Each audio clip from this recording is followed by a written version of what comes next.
Why did we build React? There are a lot of JavaScript MVC frameworks out there. Why did we build React, and why would you want to use it? React isn't an MVC framework. React is a library for building composable user interfaces. It encourages the creation of reusable UI components which present data that changes over time. React doesn't use templates. Traditionally, web application UIs are built using templates or HTML directives. These templates dictate the full set of abstractions that you are allowed to use to build your UI. React approaches building user interfaces differently by breaking them into components.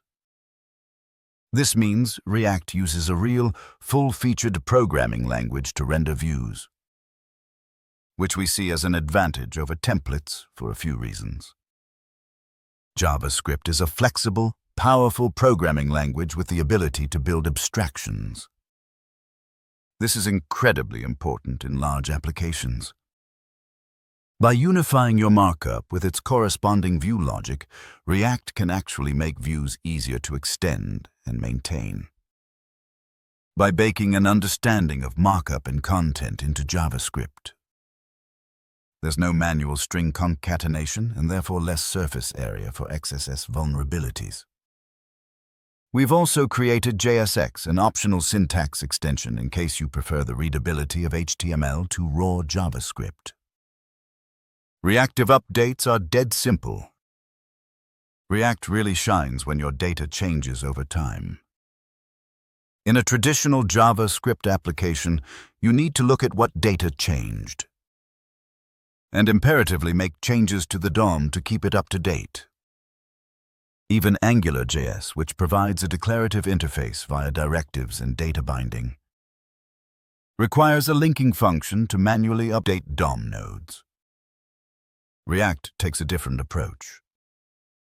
When your component is first initialized, the render method is called generating a lightweight representation of your view. From that representation, a string of markup is produced and injected into the document. When your data changes, the render method is called again, in order to perform updates as efficiently as possible.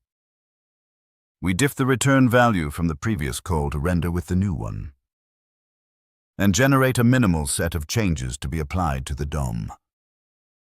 The data returned from render is neither a string nor a DOM node. It's a lightweight description of what the DOM should look like. We call this process reconciliation.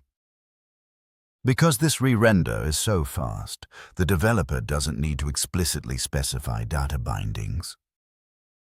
We've found this approach makes it easier to build apps. HTML is just the beginning, because React has its own lightweight representation of the document. We can do some pretty cool things with it. Facebook has dynamic charts that render to canvas instead of HTML. Instagram is a single-page web app built entirely with React and Backbone Router. Designers regularly contribute React code with JSX. We've built internal prototypes that run React apps in a web worker and use React to drive native iOS views. You can run React on the server for SEO, performance, code sharing, and overall flexibility.